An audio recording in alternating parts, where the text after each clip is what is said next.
Okay, so as we're approaching through the different layers, right? Today we're going to talk about the data link layer, okay?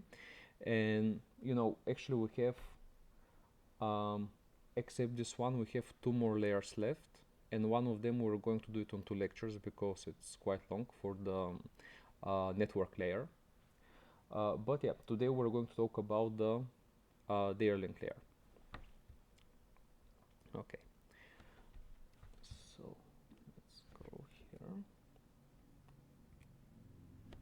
Okay, so so far we saw already in the application layer that we were using the TCP IP protocol. So this protocol suite was responsible for the application, um, network and transport layer. Okay, but on the physical and the data link layer, the TCP IP protocol that don't have protocols defined. So for this reason, we're using different sets of protocols and technologies there. And this is what we're going to talk about today. So we'll talk about the Sonnet technology. We're also going to talk about the ATM technology and also about the Ethernet protocol, which is the one responsible for passing the messages through the link. In general, the function of the data link layer is just to pass the message through the link. Okay. So firstly, what I prepared is this scheme that we saw in examples of it in the different layers that we talked so far about, and this is how it looks on the data link layer. So you can see that on the source. So again, we have this idea that some researcher from Sky Research wants to get a book from an online bookstore.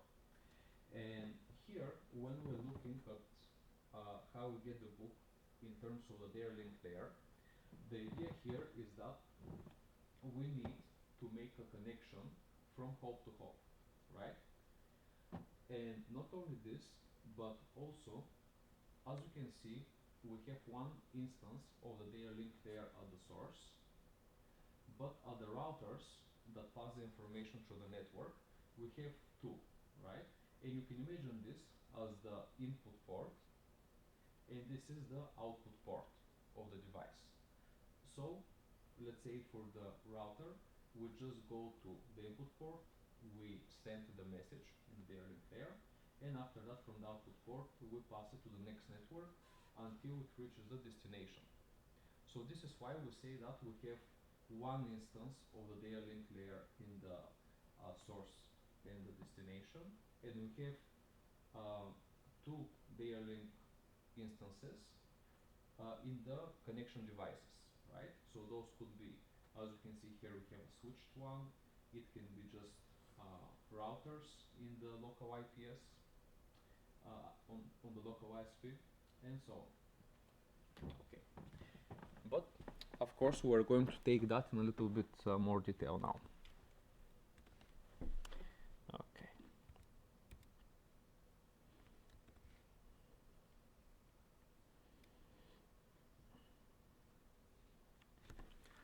Okay, so in the data link layer, normally the devices that are exchanging the information are denoted as nodes, while the connection between them is called link. Okay, this is important to understand. So for example, in this figure here, we can break down this scheme into just nodes and links. Okay, and you can see that we have 6 nodes, right, and 5 links in between them.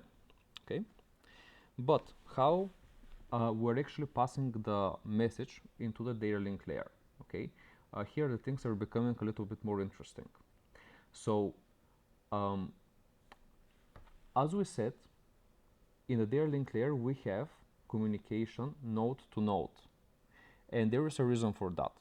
This is because something is happening once our message reaches this node here. Something happens with the message, it changes, and then it's getting passed to the next node. The idea is that once we reach a node, the message needs to be decapsulated, so the data link layer needs to be removed, and another data link layer with new addresses needs to be assigned. Okay, and let's see this on the figure here. Okay, so as you can see, so we have here the message from the, so this is the message from the network layer. Okay, so you imagine we have a message in the application layer.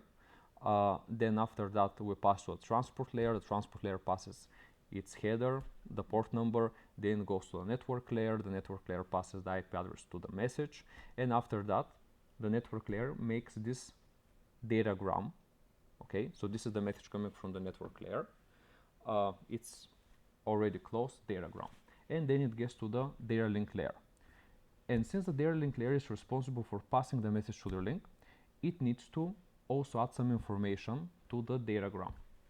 And we say that in the data link layer, the datagram is encapsulated in a frame. So the message, message in the data link layer is called frame. You probably heard frames per second, right? Okay, and this frame, to describe it in a simple way, has nothing else other than the datagram in the payload and also the link layer addresses, so we know the next link that, or the next device we need to send it to and through which link. Okay, and you can imagine this as, for example, when you travel. Okay, so if you need to travel, let's say to Maldives, or say some you know Maldives, right? It's a famous destination. Okay, so if I want to go to Maldives, what I will do, let's imagine that I am the message. So how I'm gonna get transported to there? Now, firstly, I'm going to get encapsulated in a taxi to the airport. After that, I'm going to be decapsulated in the airport, so I'm gonna go out of the taxi, and again I'm going to be encapsulated in a plane. Okay, and I'm going to have a different address, right? So firstly my address was the airport, then my address is going to be Bora Bora. When I go there, again I will be decapsulated from the plane. I'm gonna go to another taxi, and then the address, the link layer address in that case, is going to be the hotel destination, for example. Okay, it's exactly the same idea, and this is why we need at every device the input port at the link level and the output port, so we can decapsulate and encapsulate the message again. That's why we're communicating device to device.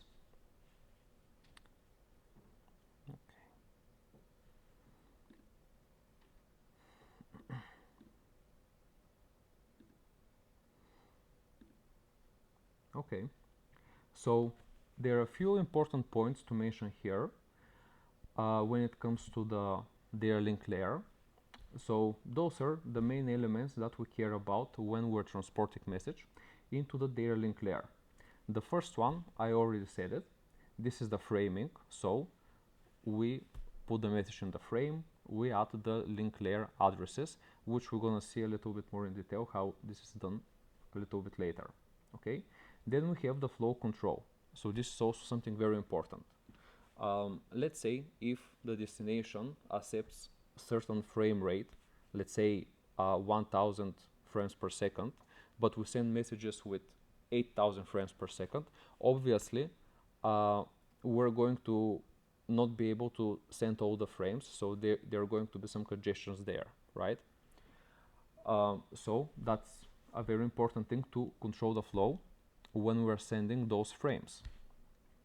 We also need an error control, which normally the link layer protocols don't handle security. They usually rely on security from the transport layer, right?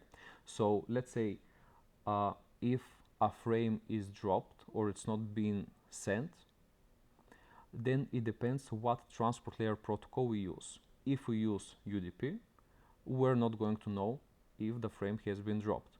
If you use TCP, that is with the connection establishment. We will know because we established the connection first on the transport layer protocol, and the source will know that the frame was dropped, so it will send it again. But the data link layer itself don't handle the error control. Okay, and finally, of course, we have the congestion control, which is also related to the flow control, that we need to control the frames when they're being sent from source to destination. Okay, and this is actually, you can see this in practice. For example, if you're using an SSH protocol to connect to a system, right? Sometimes if you don't set the frame rate to the same frame rate as the device that you're trying to connect to, then the data that you're going to receive, the messages, might be not understandable for you. Okay, it might arrive rubbish data. So that's why this is important.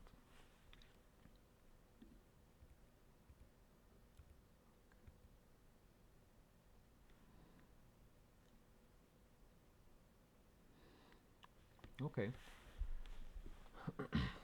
so now we're going to talk about the two sublayers into the data link layer.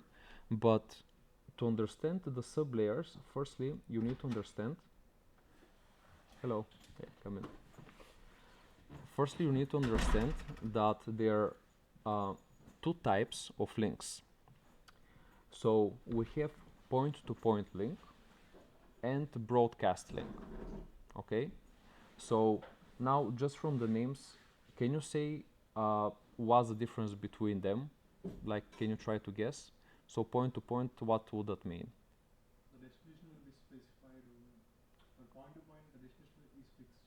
For broadcast, you can. Each and every Yeah. device has their own path to other device in point-to-point link. Yeah. So yeah, you're both correct. Exactly. So in point to point, you have a specifically dedicated connection between two devices, right? And that's it. You can imagine it as extending a cable between two computers. While in the broadcast, we're just sending a message. Let's say if we're using Wi-Fi, we are sending the message, and whoever has the link layer address to which we want to send it keeps the message, while the rest of the devices can drop it, right? Yeah. So now, since we know what are the different types of links, now we can talk about the sublayers of the data link layer. So you can see them on the figure here. So we have the control sublayer, okay, and we have the media access control sublayer. So the data link control sublayer is responsible to handle all the functions that are common both for point-to-point link and broadcast link. Okay, while the media access control layer, or the MAC layer, is responsible for handling only the function specific to the broadcast. So this means that if we just want to send point-to-point message from one side to another, then the media access control sublayer is just going to be skipped in that situation. Okay.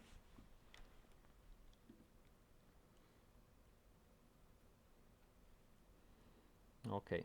So now let's talk about this addressing, right? So how the message gets through all the networks to the source, and how do we define the addresses? Okay. So first of all, we already talked that in order to send a message from source to destination, you need to have the IP address of the destination. If you want to access a web page, obviously you need to know the web page that you want to go to. So on this figure, you can see that we want to send a message from Alice to Bob, okay, and this message passes through those routers, okay. So N means IP address, L means link layer address, okay. So, and this is the frame that we have. So some things that we can notice here. The first one is that every device on the network has IP address. The routers have as many IP addresses as links they have out of them, right? So you can see a different IP address everywhere, okay? And also different link layer addresses.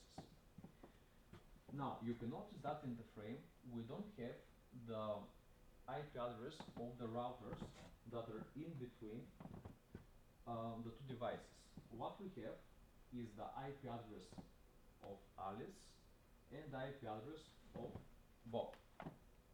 Okay, and that makes sense, right? Because imagine you want to send a message to somebody, you don't need to know the IP address of each and every network on the way. You just want the IP address of the destination. So for that reason, we have those link layer addresses. What happens initially? We are finding, so we have the IP address here, and after that, we find, so once we have the path established, we find the link layer address of the next device that we want to send the message. Okay, so we know that L1, so we have L2. Okay, we don't have the link layer address of Bob, just the IP address. So we send the message to L2. Then in L2, we get, so here is recorded, the link layer address of the next device. Okay, and you can see how this thing here is changing. And this is what I mean when I say that we need to decapsulate the frame and then encapsulate it again. Because what's happening here? When the message arrives, we remove L1 and L2 completely. So we decapsulate it, we get just the data, okay? And we assign new link layer addresses. So we assign the one of the router that currently have the message and the one of the next router, okay? And this is when we encapsulate the message again and send it to the next device. And this goes on and on and on until we reach finally Bob's device.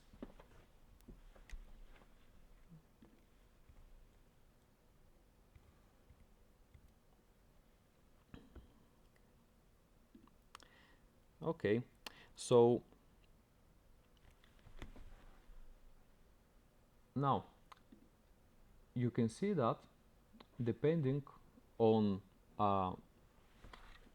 what is the link, we have different addresses. So the addresses are written in a different way, right?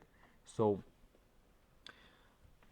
since we can have an unicast link and we can have broadcast link, we also can have unicast address and broadcast address. The difference is that we also have a multicast address, and here are the difference. So in the case of unicast address, okay, this means that we want to send a message to a single device, right, specifically. So we're going to have, in that case, unicast address. If we want to send a message not to one, but for many devices, we use multicast address. And if we want to send message to all the devices in the network, this is when we use the broadcast address. So whoever can get the message will get it, okay? And usually the messages, or actually the addresses, are presented in this hexadecimal form, as you can see here. And later on, we're going to talk about those addresses and how, from the way the address looks, we can identify what type of address it is. Okay, as you can see for the broadcast, we have just F's right here. Okay.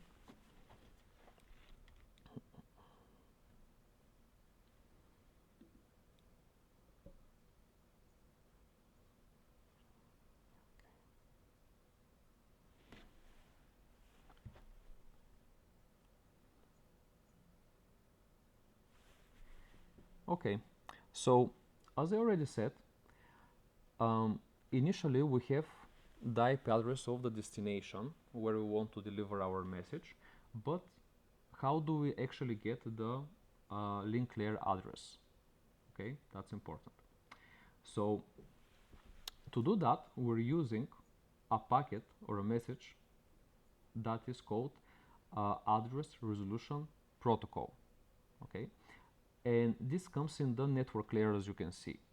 So in the network layer, once we have the IP address of the device that we want to send a message, we send the ARP packet, okay, in order to identify the link layer address, okay. And let me see if I have a figure to show you that. Okay, so you can see here that, okay, yeah. So you can see here that, for example, if you want to find the link layer address of a device in our network, from the source we're broadcasting this ARP packet to all the devices in the network, okay. And this ARP packet have the IP address of the device that we want to find the link from which we want to find the link layer address, okay. So we send the message to all the devices in the network, and the device that has the right IP address responds to us. The rest of the devices, they drop the packet. So you can see that here we're having a broadcasting of this ARP packet, and then here we have unicasting because we just have a point-to-point connection. So whoever device has that IP address sends its link layer address back to the source. Okay, and this is how we find the address. So the summary is we have this ARP protocol which is in the network layer, and once we get the IP address of the destination, we send this packet, and this is how we get the link layer address. Okay, just a quick summary. You have that in the test, so this is the answer. Okay. Okay, but so here it comes another question. So why do we even need to have the ARP protocol? Why do we even need to send a message initially? Can't we just send the diagram to all the devices in the network, and whichever device has the right IP address, just to accept the message? Isn't it more simple? Because when we use the ARP protocol, we first need to send the message to everybody in the network, then we need to get a response, and after that we need to send the diagram. Why don't we send straight the diagram? So the reason for that is, imagine that you need to send let's say 10 frames to a network with 18 devices. So if I want to send the first frame, I have to send 18 messages to all the devices. One of them is going to accept it. Then I have to send another frame again to all the devices. One of them is going to accept it. This is not very efficient because in that way we're going to send 180 messages overall. Okay, so instead of that, we're using the ARP packet, we send it, and once we receive the link layer address, we cache it on our system. Okay, so once we get the address, we save it, and then we know to send all the packets, all of the rest of the packets, or the diagrams to that specific device. Okay, so this is the importance of caching the address.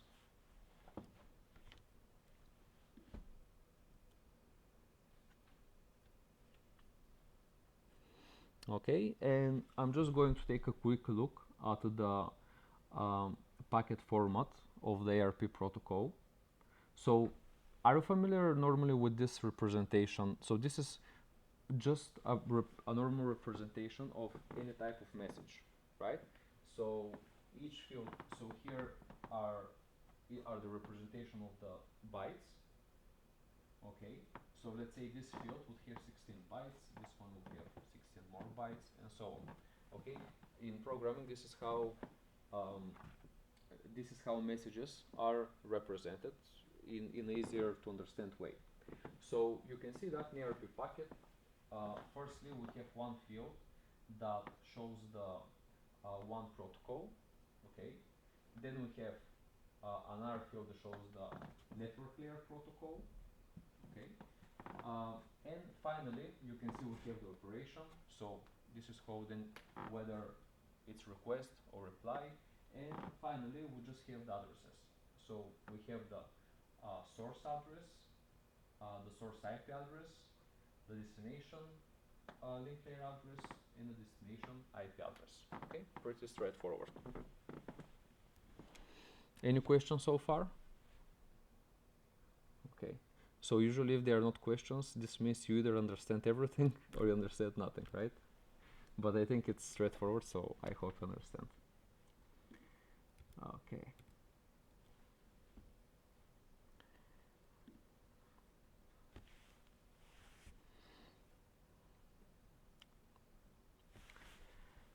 Okay, so once we understood the basics of the data link layer, now we're going to talk about the WAN, and especially about the main protocol, of course, used in the WAN networks, which is the Ethernet protocol.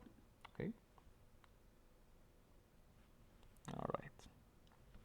Okay. So as you can see, the Ethernet defines the standards in which we are using the wired local area networks. Okay, and also there's the networks that use those type of cables, right? This is the wired networks. We are all familiar with those. Okay, so actually in the past, when the internet was developed, there were many types of protocols that were used into those links that were so on a different place you would have different type of protocol. But you know, with time, the network started evolving. We've got the internet, so we really needed to make some standard that everybody follows in order for us to make communication between everybody in the world possible. And why today we use the Ethernet? Well, this was to be honest, this happened naturally. So the Ethernet protocol was just the only one able to evolve with the evolution of the internet. So it was able to take more and more devices to produce higher and higher speeds, and this is why it just stand out from the rest, and we're still using it today. Okay.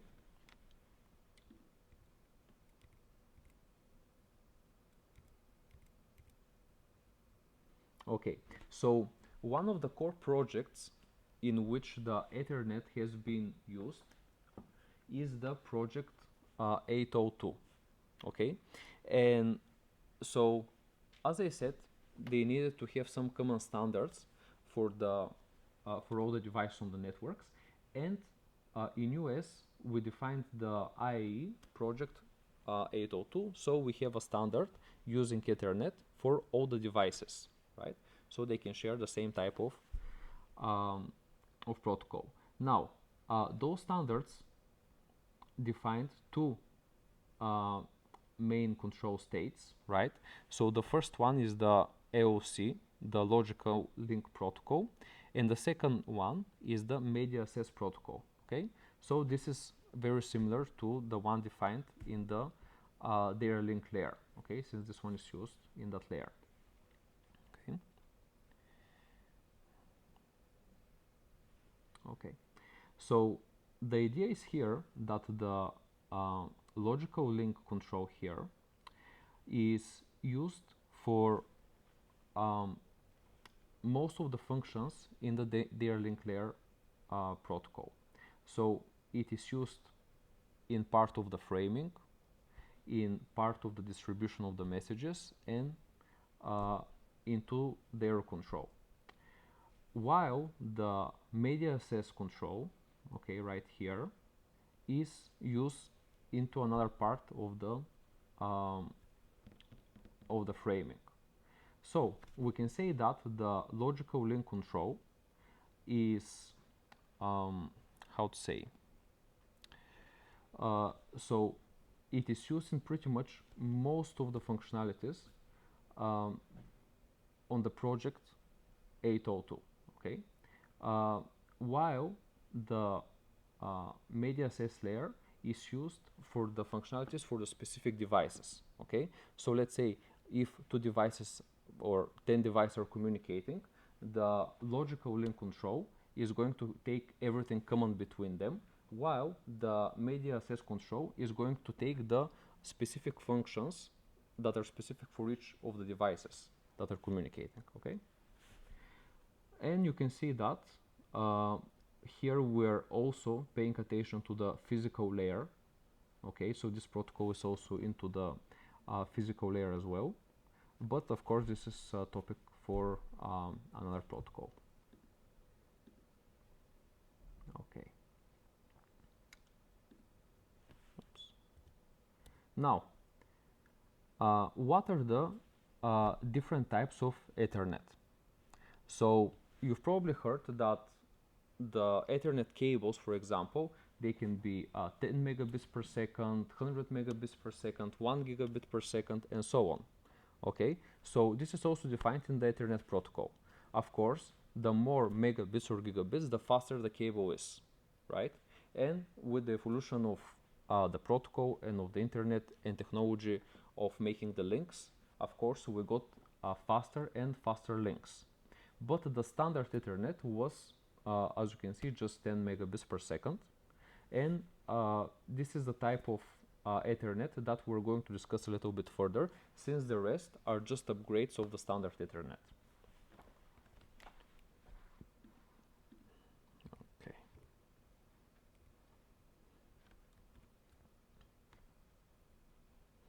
Okay, so here is how the standard Ethernet protocol looks like. Now, first of all, we have this field called programmable, which is used for the synchronization. Okay, and actually those two fields are in the physical layer. Okay, so in the standard Ethernet, we have those two fields for the physical layer, and the rest are for the data link layer. Okay, so the first field is used for synchronization. So once we send the frame, the destination reads the first 7 bytes, and it synchronizes its time with the source. Then after that we have the SFD byte, and this byte is just saying, okay, now we're going to start to show the addresses. Okay, then in the data link layer, we have the destination address, we have the source address. Okay, we have the type. So in most of the cases we're using the IP protocol, so the type is going to be IP here. Okay, and after that we have the actual data that we want to send. So this is going to be the actual message from the source to the destination. And finally, this field CRC. Have you seen CRC field before? No. Okay, so this one is usually for error handling. Okay, so if there is error in to the rest of the packets here, then this CRC field is going to change the bytes right here, and some systems might have the let's say you can develop a software that is going to read this field and determine if there is some error in the data integrity into that packet, right? This is not checking whether the packet has been dropped, because if it's dropped you don't get anything, but if the packet is being corrupted. Okay,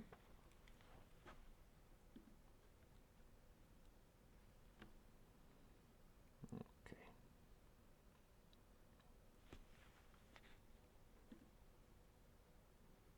Okay, actually, just before that, um, just another thing. So the length normally of this data link layer message, it's just the sum of all of those bytes, right? And the data right here, you can see it can be between 46 bytes and 1500 bytes. So those are the limits, right? It cannot be more or less than this. This is also important to know. Okay. Okay.